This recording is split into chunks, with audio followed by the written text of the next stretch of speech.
Bom dia, crianças! Tudo bem com vocês? Hoje, na nossa aula de português, faremos as páginas 167, 168 e 169 do nosso livro, O que eu aprendi, tá? Então, eu peço que vocês abram o livro para começarmos a nossa aula de hoje. Nesta unidade, você aprendeu que, em língua portuguesa, usamos acentos gráficos para auxiliar na pronúncia correta das palavras. Vocês aprenderam o acento circunflexo, tá? Que é representado graficamente dessa maneira. Vocês aprenderam o acento agudo e o til. Esses acentos, né, eles são utilizados para auxiliar na pronúncia das palavras. Vocês aprenderam também que as letras G e J têm o mesmo som quando elas estão diante das vogais E e I, tá? O que requer muita atenção na hora de escrever palavras com essas letras G e J. As letras G e J diante das vogais A, O e U não tem o mesmo som, tá? Só diante das vogais E e I elas vão ter o mesmo som, tá? Vocês aprenderam também que em um relato de viagem, as pessoas registram as aventuras vividas por elas em viagens, tá? Então, agora eu peço que vocês pausem o vídeo, realizem a primeira atividade, a segunda e a terceira para corrigirmos, tudo bem? Vamos corrigir? Assinale algumas características de um relato de viagem. Então, olha só, vocês devem ter assinalado as frases que são verdadeiras, tá? Que correspondem sobre um relato de viagem. No primeiro quadradinho, ele é escrito em primeira pessoa, isto é, quem escreve é o próprio viajante? Sim, né? Vocês lembram na nossa última aula de português que eu pedi para que vocês fizessem uma produção de texto sobre o relato de viagem? E eu até comentei na aula, o relato de viagem tem que ser escrito em primeira pessoa, o narrador é você, tá? Então, a primeira frase está correta. Tem toda a característica sobre um relato de viagem. No segundo quadradinho, sobre o relato de viagem, ele é escrito em terceira pessoa, ou seja, o narrador, que é outra pessoa que não o viajante, relata os fatos? Não, tá? O relato de viagem não é escrito em terceira pessoa. O narrador não é outra pessoa, o narrador é quem faz o texto sobre relato de viagem. No terceiro quadradinho, geralmente, o narrador apresenta detalhes da viagem que ajudam o leitor a imaginar as cenas? Sim, né? Lembram também que eu falei assim, coloquem detalhes na cena para chamar a atenção da pessoa que vai ler esse texto. Então, as alternativas corretas, né? É o primeiro e o terceiro quadradinho. Quem acertou, pode colocar um certinho. Na página 168, acentue as palavras nas frases a seguir. Na frase A, eu sabia que o sabiá vinha cantar na laranjeira todos os dias. Qual é a palavra que faltou acento? É a palavra sabiá. Se eu não coloco acento, fica como sabia, tá? B, adoro o mês de maio. Qual é a palavra que faltou acento? A palavra mês, com acento circunflexo, tudo bem? C, ganhei uma touca de tricô.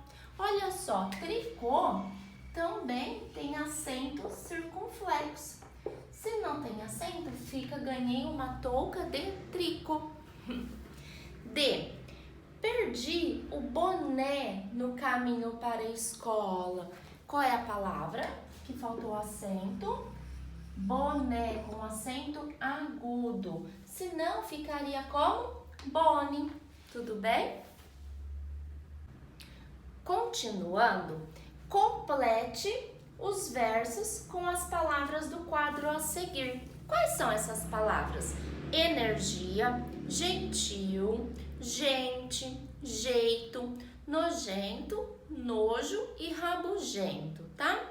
Então, no A, né? No verso da letrinha A. Que, aí tem um risquinho. Jacoso é esse de me olhar assim com cara de e um ponto de interrogação. Vocês sabem o que significa jacoso? É aquilo que provoca riso, que é engraçado, que é divertido, tá? Acha espantoso o seu que eu tenha na mão um vegetal e um pontinho de interrogação. Então, quais palavras do quadro que completa, né, o verso A? Que jeito jacoso. Que jeito jacoso é esse de me olhar assim com cara de nojo? Continuando na A. Acha espantoso seu rabugento?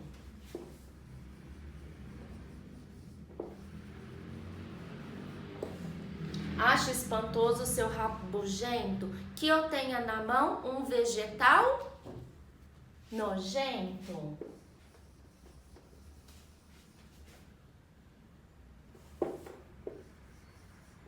Então, as palavrinhas que completam o verso da questão A são essas. Que jeito jacoso é esse de me olhar assim com cara de nojo? Acha espantoso seu rabugento que eu tenha na mão um vegetal nojento? Então, reparem, né? Palavras com J e palavrinha com G. Só que essas palavras estão diante das vogais E e I. Por isso que elas têm o mesmo som. Agora, vamos para B.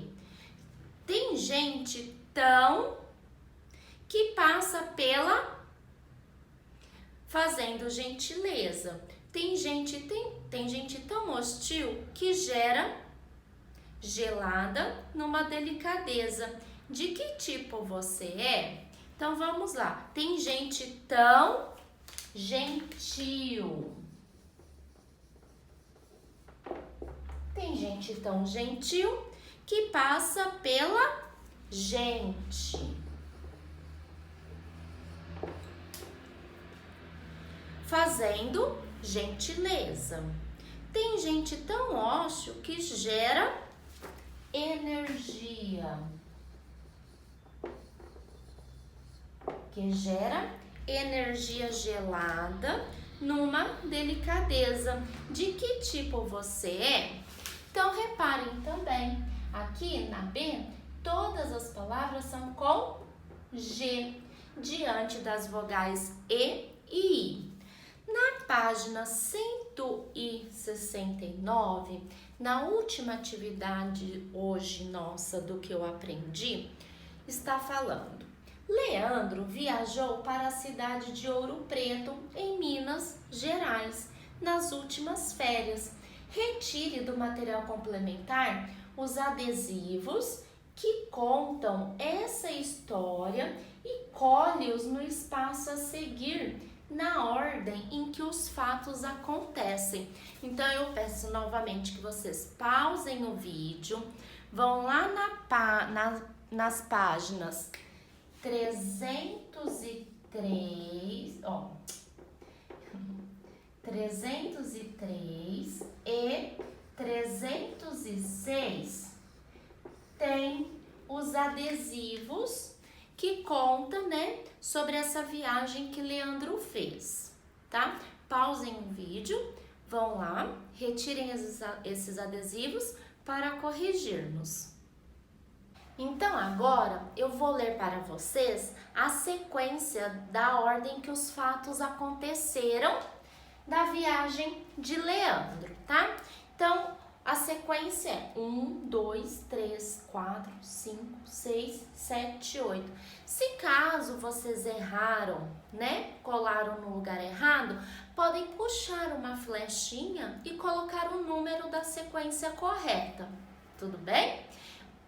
1. Nas últimas férias, viajei para Ouro Preto, no estado de Minas Gerais. Essa é uma cidade histórica localizada em uma região montanhosa com clima de cerrado.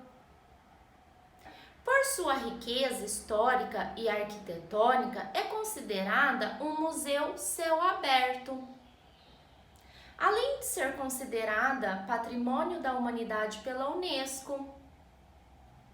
Em muitos de seus pontos turísticos, associam monumentos religiosos e obras de arte. 6. Além da riqueza histórica da cidade, também se destaca pela atividade cultural. 7. Todos os anos cedia o Festival de Inverno de Ouro Preto e Mariana Fórum das Artes. E o último, o 8, aprendi muito sobre a história e cultura brasileiras nessa viagem. Mal posso esperar pela próxima. Então, olha só, nesse relato de viagem que Leandro fez, ele sempre escreveu em primeira pessoa. Nas últimas férias, viajei. Reparam, o narrador é ele que está contando a história. Olha no último quadradinho, no quadradinho 8. Aprendi muito, tá? Então, se vocês acertaram, podem colocar um certinho. Se erraram, puxam uma flechinha para colocar o número da sequência correta dos fatos que aconteceram da viagem de Leandro. Então, não se esqueçam, toda vez que vocês forem escrever uma produção de texto sobre relato de viagem, tem que ser escrito em primeira pessoa, igual o Leandro fez. Viajei, aprendi, tá? O narrador é você, é a pessoa quem escreve. A tarefa de casa, vocês irão copiar em uma folha ou imprimir e depois de pronto, guardar lá naquela pastinha fininha. O caderno de português de vocês ficaram dentro da nossa sala de aula.